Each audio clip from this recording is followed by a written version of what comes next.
Saudações a todos!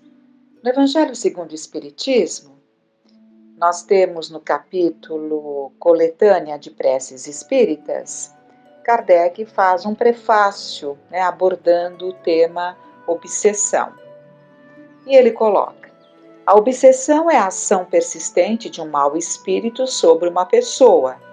Apresenta características muito diversas, desde a simples influência de ordem moral, sem sinais exteriores perceptíveis, até a completa perturbação do organismo e das faculdades mentais.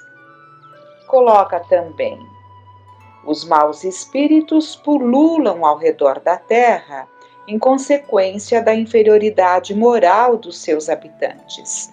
Sua ação malfazeja faz parte dos flagelos que a humanidade suporta neste mundo. A obsessão, como as doenças e como todas as atribulações da vida, deve ser considerada, pois, como uma prova ou uma expiação, e aceita nesta condição. Mais adiante, ele coloca: a obsessão é quase sempre a ação vingativa de um espírito e, na maioria das vezes, tem sua origem nas relações do obsedado com o obsessor em existência anterior.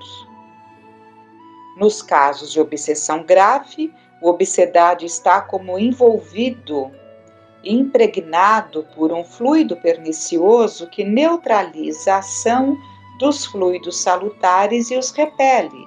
É necessário livrá-lo deste fluido. Mas um mau fluido não pode ser repelido por outro da mesma espécie. Por uma ação semelhante à que o médium curador exerce nos casos de doença, é preciso expulsar o fluido mau com a ajuda de um fluido melhor, que produz, de certo modo, o efeito de um reagente. E ele vai discorrendo sobre esse tema, nos mostrando que a obsessão, ela vem de processos de ideia fixa, Uma obsessão se caracteriza por ideias fixas, muitas vezes com a presença ali nessa ligação mental de espíritos com os quais já convivemos e que houve ali uma situação e que buscam hoje nos atingir de alguma forma. Há também as obsessões que vamos criando, em função dos nossos pensamentos, da nossa maneira de ser, vamos nos conectando com determinados espíritos de determinado padrão vibratório e criando situações, E são situações para as quais nós devemos buscar sempre atitudes que nos auxiliem a trazermos a nossa casa mental livre dessas influenciações.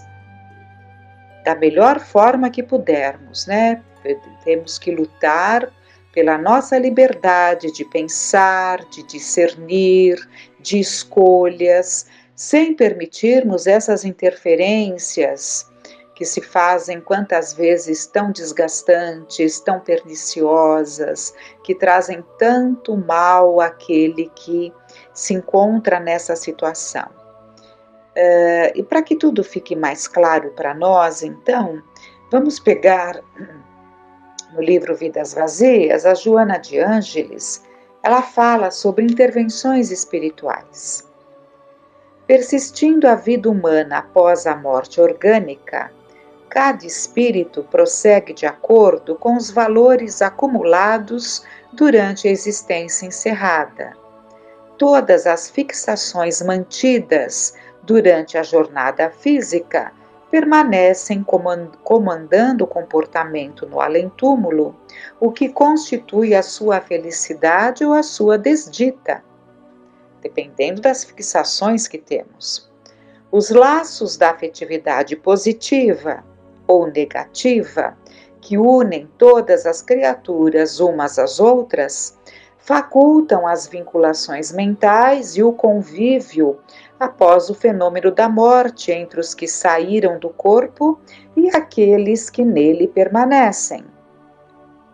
Essa vinculação transforma-se em intercâmbio psíquico, no qual o desencarnado passa a interferir nas ações daquele que lhe experimenta emanação mental, dando lugar aos processos de obsessão quando são atrasados e de iluminação quando se trata de seres evoluídos, dependendo então das nossas vinculações. E as nossas vinculações se traduzem por aquilo que somos, por aquilo que pensamos, né, na verdade, e a forma como agimos, a forma como nos comportamos e o que mantemos na nossa casa mental, né?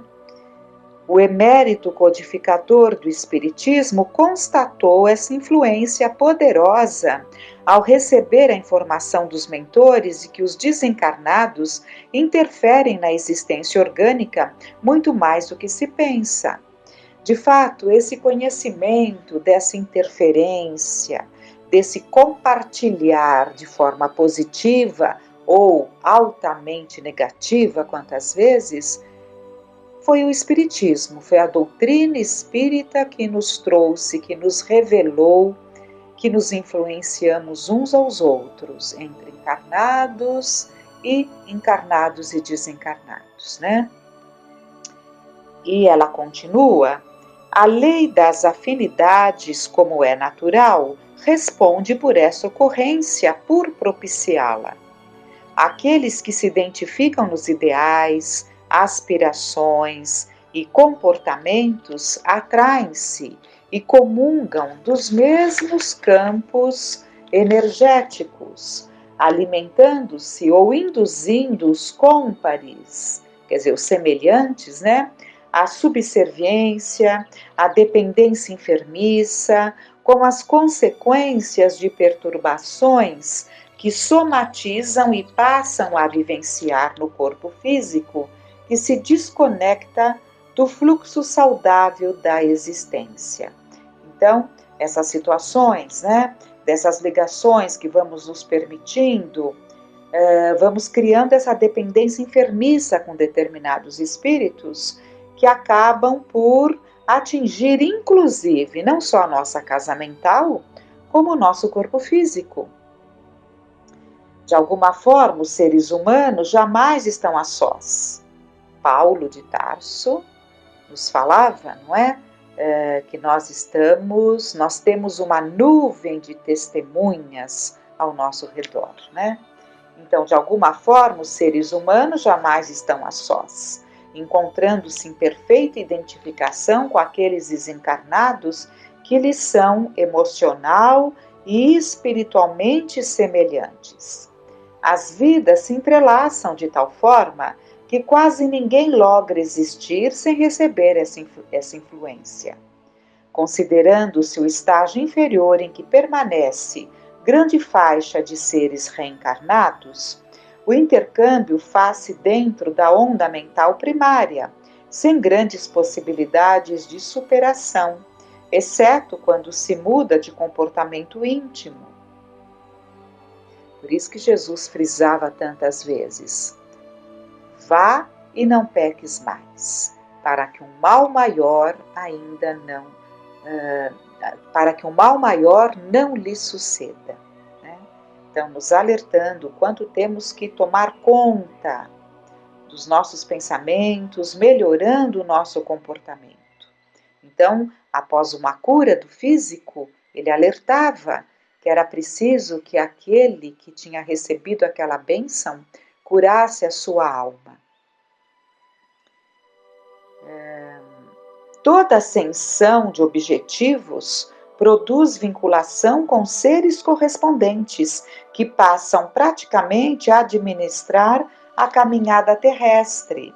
Por isso que, se nós cultivamos muito o pessimismo, a desesperança, a angústia, atrairemos para o convívio psíquico, né, para a nossa atmosfera psíquica, farão parte, né, serão nossos convidados pelo processo de atração, de afinidades que impera de uma forma que nós estamos longe de alcançar.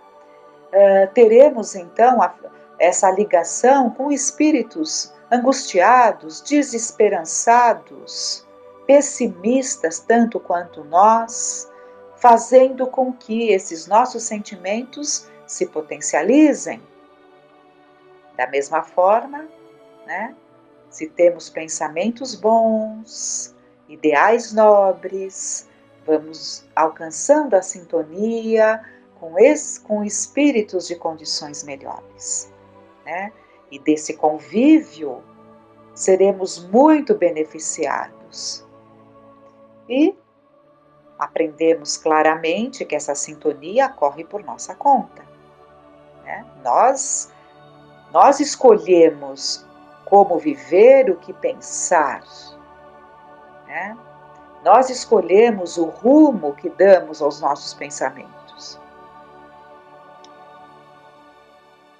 Por isso, não permitamos que essas interferências ganhem campo, porque pode chegar um ponto em que não teremos mais a condição de sozinhos reverter essa situação, né? Bom, o hábito de conservar-se pensamentos pessimistas, de sofrimento, assim como de futilidades, e viver-se comportamentos menos dignos, atrai espíritos do mesmo nível moral, que passam a conviver na psicosfera do encarnado, locupletando-se com as energias morbosas, ao mesmo tempo transmitindo aquelas que lhes são peculiares. Eles passam a fazer parte ali dos momentos que lhes interessa, em que estamos ali satisfazendo as nossas necessidades fisiológicas, nos momentos em que estamos buscando determinados caminhos, e eles justamente se locupletam com as energias morbosas, ao mesmo tempo, né,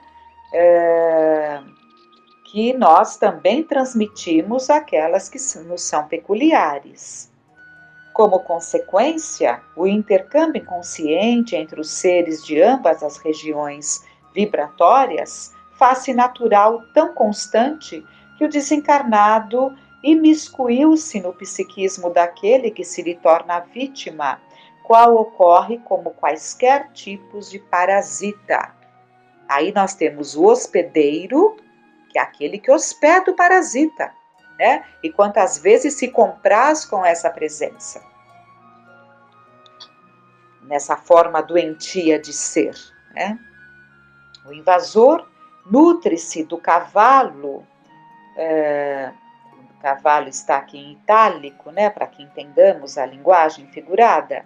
O invasor nutre-se do cavalo que o hospeda a princípio, até tornar-se usurpador das suas energias que passam a nutrir a sua vítima. Então, repetindo, o invasor nutre-se do cavalo que o hospeda a princípio, né, o hospedeiro, até tornar-se um usurpador das suas energias, né? Então, por isso que nesses casos pode haver um enfraquecimento, uma debilidade, né? Deste modo, as obsessões são muito numerosas na Terra por ignorância do fenômeno que se constituem e pela facilidade do seu enredamento com os seres reencarnados que as vitalizam. Então, nós damos alimento, nós oferecemos esse pasto, né, esse alimento para esses espíritos que se locupletam junto a nós, nesses processos de vampirização. Como a dependência de muitos espíritos é muito grande e em torno das energias animais dos seres humanos, quando estes começam a despertar para a realidade e dão início às tentativas de libertação, são muito mais agredidos e vitimados. Por isso que muitos percebem que quando dão início a um processo de melhoria, a um processo de mudança, a um desejo de uma retomada de uma vida mais saudável, o assédio se faz mais forte, o cerco se fecha ainda mais, exigindo a boa vontade e determinação daquele que se propôs a essa mudança. Verdadeiras técnicas são utilizadas pelos enfermos espirituais que permanecem na psicosfera humana, inspirando ideias perturbadoras e perversas, doentias e insensatas, que lhes facilitam a continuação do intercâmbio mórbido. A recomendação de Jesus em torno do vigiai e orai estende-se a essas ocorrências como terapia preventiva a males de tal natureza. As mentes vazias de pensamentos elevados, cheias de queixas. É uma grande dificuldade a queixa, né? As lamúrias. Então, cheias de queixas e animosidades que se permitem vigiar os outros e afligi-los, tornam-se campo favorável à exploração dos obsessores ou simplesmente ignorantes da sua realidade, submetendo os frívolos e ociosos ao seu talante. Ao seu talante seria ao seu desejo, ao seu arbítrio, né? Então, submetendo, né? Um processo de submissão a que nós podemos nos entregar por nossa invigilância. As raízes, portanto, de muitos males que aturdem e fazem sofrer a sociedade terrestre encontram-se fincadas nas ondas do mundo espiritual e geram tremendos embates que podem ser evitados com o hábito saudável da oração. Então, vamos ver aqui os recursos que temos em mãos. O hábito saudável da oração, da prática de ações enobrecedoras, de esforços pessoais em favor da própria transformação moral para melhor. Quando as saudáveis lições do Evangelho de Jesus tornarem-se diretrizes de segurança e as revelações do Espiritismo forem absorvidas, entender-se-á com mais facilidade que não existem dois mundos, como habitualmente se crê, o espiritual e o material, mas apenas um mundo em variados graus de manifestação. Ter-se-á mais cuidado com os pensamentos, as palavras e os atos, porquanto todas essas expressões de vida e atividade mesclam-se nas duas esferas, produzindo ressonâncias equivalentes ao teor vibratório de que se constituem. As criaturas humanas compreenderão que a jornada espiritual é uma continuação natural da física, podendo construir o melhor possível para si mesmas, desde então preparando o seu futuro imortal. Na atualidade, em razão da perda de sentido ético pela cultura e em razão do incêndio das paixões da libido nas suas várias expressões, o comportamento se faz totalmente materialista, mesmo nos círculos ditos espiritualistas. Os interesses do prazer exaustivo sobrepõem-se àqueles que edificam a harmonia íntima onde quer que se esteja. Todo empenho deve ser feito para encontrar-se a visão correta do existir e dar equilíbrio aos instintos e boa conduta às emoções, porquanto se encadeia tudo no universo, desde o átomo primitivo até o arcanjo, que também começou por ser átomo, assim como o átomo de hoje será anjo depois. Aqui ela faz uma referência ao processo evolutivo. As obsessões são, portanto, muito mais numerosas do que se pode imaginar, e ninguém está livre de ser-lhes vítima, caso não esteja em vigilância e ação na esfera do bem. Quando as psicopatologias forem entendidas melhor, revelarão nas causas endógenas que são aquelas que são dentro, né, que se reproduzem interiormente.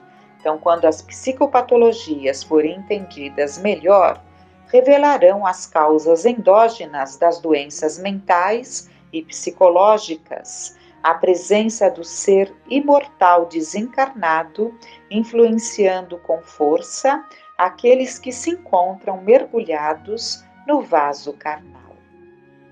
Então, tudo tende a ser esclarecido como vem sendo, né?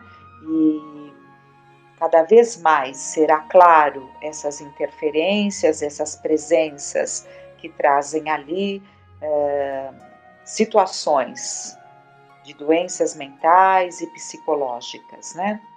Por diversas razões, busca primeiro o reino de Deus e sua justiça, e tudo mais te será acrescentado, conforme propôs Jesus, porquanto no mundo somente terás aflições em razão da transitoriedade da própria existência orgânica e das conjunturas de que se constitui. No mundo que vivemos, Jesus nos alertou, né? No mundo tereis muitas tribulações, mas tendes bom ânimo. Então ele nos alertou que nós vivemos ainda no mundo de muitas dificuldades. Portanto, natural que enquanto não consigamos elevar o nosso padrão vibratório de uma forma mais efetiva, né? Sofreremos essas influências, mas é preciso que haja o empenho, a boa vontade, para que essas situações não ganhem um campo maior, né? E que nos mantenhamos com muita firmeza, praticando tudo o que foi aconselhado, né? Prestemos muita atenção em todos os itens que nos foram apontados como recursos salutares, para que consigamos manter o equilíbrio físico e mental. Com muita gratidão, né? Muita gratidão por tanto aprendizado, né? Que realmente possa fazer morada em nossos corações esses ensinamentos. Que fiquemos em paz.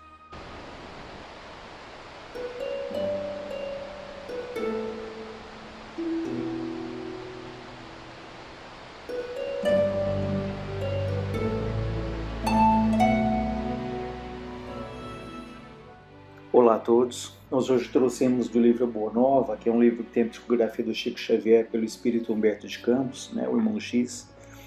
Ele fala sobre o bom ânimo.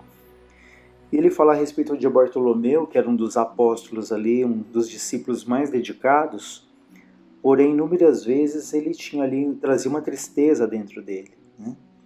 Muitas vezes Jesus ali surpreendia Bartolomeu em meditações ali profundas.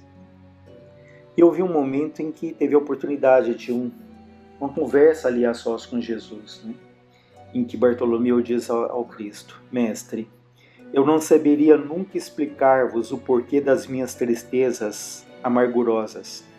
Só sei dizer que o vosso Evangelho me enche de esperanças para o reino de luz que nos espera os corações além nas alturas.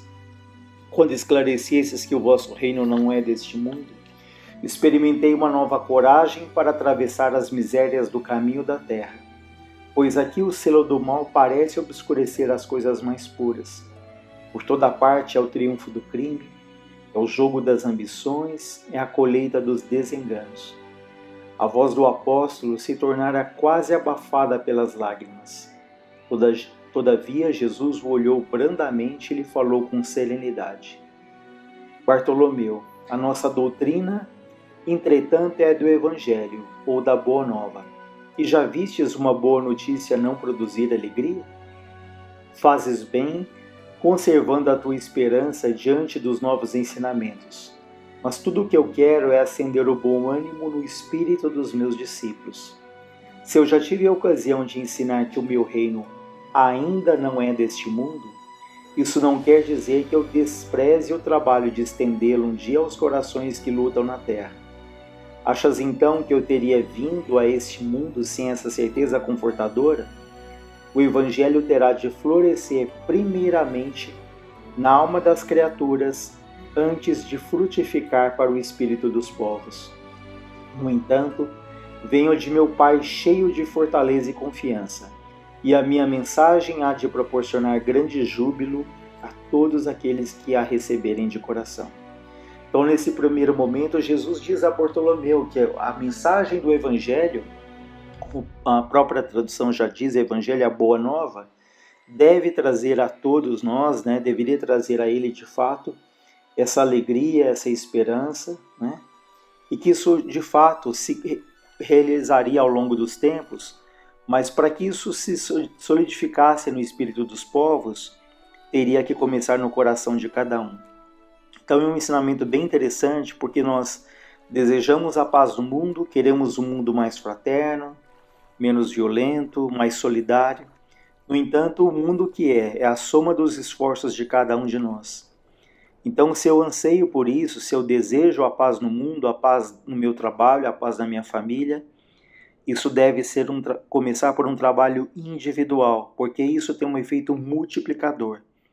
Se nós nos tornamos criaturas um pouco melhores, isso vai ali influenciando todos aqueles que convivem ao nosso redor, sejam encarnados ou desencarnados.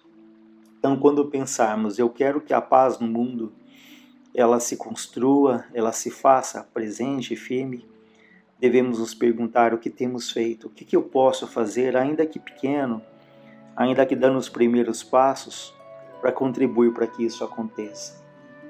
Às vezes a gente acha que muito pouco é quase nada, mas basta pensarmos qual é o valor da chama de uma vela quando está tudo escuro. É apenas uma vela, é apenas uma chama, mas aquela chama clareia, acalma ali uma criança, enfim. É algo aparentemente pequeno, mas que tem um valor muito grande nos momentos ali de escuridão.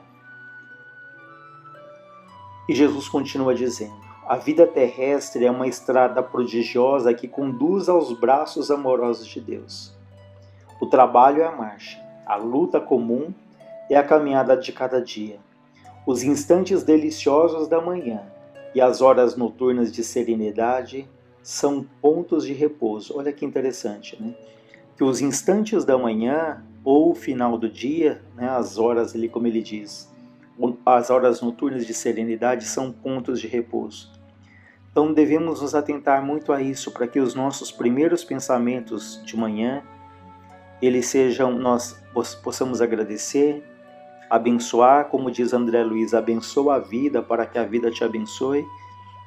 Da mesma maneira que os momentos finais do dia devem ser ali momentos de serenidade, de recolhimento, de acalmar a nossa mente, o nosso coração, para que tenhamos ali uma noite mais tranquila, uma noite de refazimento. Por isso ele diz que os instantes deliciosos da manhã ou as horas noturnas de serenidade são pontos de repouso. Mas ouve-me bem, Jesus diz, na atividade ou no descanso, a oportunidade de uma hora, de uma leve, de uma pequena ação, de uma palavra humilde, é o convite de nosso Pai para que semeemos as suas bênçãos sacrossantas. Então ali uma ação pequena, uma palavra, escutar alguém, uma ligação, um bilhete, uma mensagem, enfim, pequenas coisas, mas que elas têm ali um poder muito grande, porque talvez é tudo que alguém do outro lado precise, do nosso silêncio, ou da nossa palavra, ou da nossa prece, ou de um telefonema, enfim. Em geral, os homens abusam desse ensejo, dessa oportunidade preciosa, para anteporem a sua vontade imperfeita aos desígnios superiores, perturbando a própria marcha. Daí resultam umas jornadas mais ásperas, mais duras, que são obrigatórias para a retificação das faltas cometidas, os infrutíferos labores. Em vista dessas razões, observamos que os viajores da terra estão sempre desalentados. Em outro momento, Bartolomeu pergunta: Mestre, os vossos esclarecimentos dissipam os meus pesares, mas o Evangelho exige de nós a fortaleza permanente? Jesus sabiamente responde: a verdade não exige, ela transforma. Olha que interessante essa resposta do Cristo. a verdade não exige, ela transforma. Então não tem uma exigência que temos que fazer isso, que temos que fazer aquilo, mas à medida que nós conhecemos a verdade, que conhecemos ali o Evangelho, mais do que conhecer, né? À medida que gradativamente ele vai ali ganhando força no nosso comportamento, ele vai modificando o nosso pensamento, a nossa atitude, isso nos transforma, né? Então não há uma exigência, mas à medida que vamos buscando essa verdade, ela vai nos transformando. O Evangelho não poderia reclamar, né? Não poderia exigir estados especiais dos seus discípulos. Porém, é preciso considerar que a alegria, que a coragem, que a esperança devem ser traços constantes das suas atividades em cada dia. Porque nos firmarmos no pesadelo de uma hora, se conhecemos a realidade gloriosa da eternidade com nosso Pai? Então ele diz aqui de uma maneira bem interessante que o Evangelho não exige ali estados especiais dos seus seguidores, dos seus discípulos. Não exige a perfeição, porque ninguém de nós tem a perfeição. Somos ainda espíritos em luta que trazemos as nossas conquistas e as nossas dificuldades, as nossas angústias também. Mas ele fala que a alegria, a coragem e a esperança, independente do nosso estado, isso é uma coisa que nós devemos buscar sempre, né? Sempre. E não nos fixarmos, como ele diz, num pesadelo de uma hora. Porque esse pesadelo de uma hora a gente pode encarar como um dia, como uma fase da nossa vida, em que tudo parece conspirar contra nós, mas nós temos que ter essa lucidez de pensarmos, isso é um momento, isso é uma fase, isso vai passar, porque se olhamos para trás, quantas dificuldades enfrentamos que naquele momento elas pareciam ser pesadas demais, elas pareciam ser insolúveis, parecia que aquilo nunca ia acabar, no entanto aquilo passou e hoje estamos ali, talvez enfrentando outras lutas, mas percebemos que quantas lutas que já superamos, né? Então, nesses momentos de grandes dificuldades, tenhamos a calma de pensar, isso vai passar, né? Como o Chico nos ensina. E Bartolomeu pergunta, mestre, e quando os negócios do mundo nos são adversos? E quando tudo parece em luta contra nós? Pergunta ali então o pescador de olhar inquieto. Jesus, todavia, como se percebesse inteiramente a finalidade de suas perguntas, esclareceu com bondade. Qual é o melhor negócio do mundo, Bartolomeu?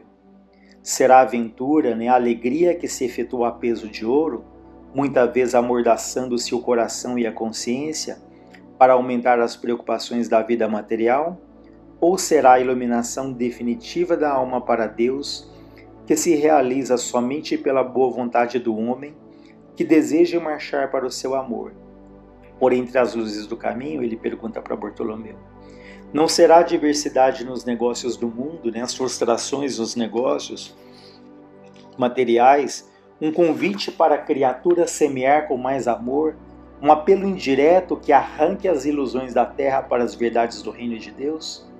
Então nós podemos ter aqui na terra, né, as nossas decepções, as nossas desilusões, as adversidades nos negócios, né, em que tudo parece que não caminha como gostaríamos, mas quantas vezes essas dificuldades nos fazem ali buscar ajuda, buscar a paz, nos faz voltar os nossos olhos um pouco mais para a espiritualidade, para o autoconhecimento, para a nossa paz, né? É claro que vivemos no mundo material e como tal nós temos ali as necessidades materiais, de sobrevivência, do lazer, mas aí a gente uma vez mais lembra aquela frase que diz, dai a César o que é de César, dai a Deus o que é de Deus. Então é possível sim que tenhamos a nossa vida material, mas que isso não seja a grande prioridade, que isso não sufoque ali os germes de bondade, de esforço, de solidariedade, de compaixão, que todos nós trazemos dentro de nós, né? Então, é dar ali a cada coisa o peso que cada coisa merece.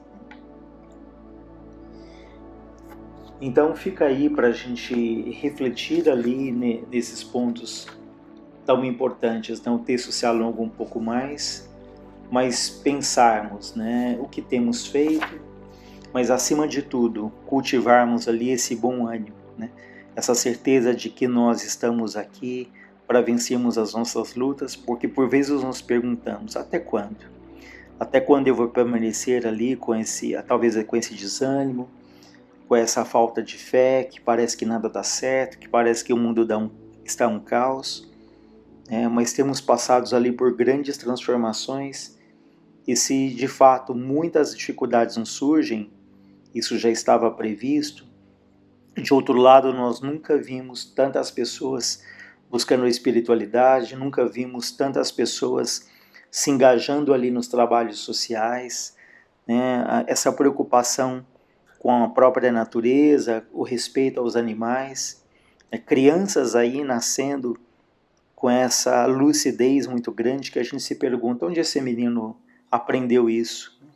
De onde vem esse senso ali de solidariedade? Enfim, espíritos que já vão renascendo para estimular, para alavancar o nosso progresso. Mas muitas vezes espíritos ali que nascem de uma maneira discreta, silenciosa, mas que vêm aí ajudando a acelerar esse progresso. Então tenhamos a certeza de que Deus, em sua infinita bondade, Ele tudo sabe, Ele tudo vê, e que há muito ali para percebermos de coisas positivas acontecendo, né? Tanto do ponto de vista dos avanços materiais, da tecnologia, da medicina, sobretudo, né? Do ponto de vista espiritual, as pessoas se voltando mais ali a Deus, buscando ali uma razão maior para a sua existência. Então há muitos sinais de que muita coisa, apesar do aparentemente caos, mas tudo isso tem trazido uma aceleração ali da busca pela espiritualidade. Então não nos deixemos conduzir ali pelas notícias ruins, né? Porque há muitas e muitas notícias boas que elas ficam ali abafadas, sufocadas, né? pela onda de tristeza, pela onda de desânimo, mas há muitas coisas boas acontecendo, há muitas pessoas fazendo bem, como foi dito antes, às vezes de uma maneira discreta, silenciosa, mas tenhamos ali, como diz Jesus, olhos de ver, ouvidos de ouvir, e percebermos quantas coisas boas temos ao nosso lado, né? Aquela velha história do copo que está ao meio, eu posso falar que ele está com a metade de água, posso falar que ele está meio vazio ou meio cheio. Depende ali do meu ponto de vista, depende daquilo que eu tenho observado, né? Então, cultivemos dentro de nós então, esse bom ânimo, essa boa vontade. Como nos diz no Evangelho, os Espíritos nos falam: nós te daremos a força necessária, se quiseres empregá-la. Então, que queremos ali com toda a nossa alma, o nosso coração, essa vontade que vai nos estimular, que vai nos ajudar a vencer gradativamente, dia a dia, as lutas que trazemos e percebemos a beleza da natureza, a bondade de Deus e as coisas boas que nos cercam. Que Deus nos ilumine, hoje e sempre.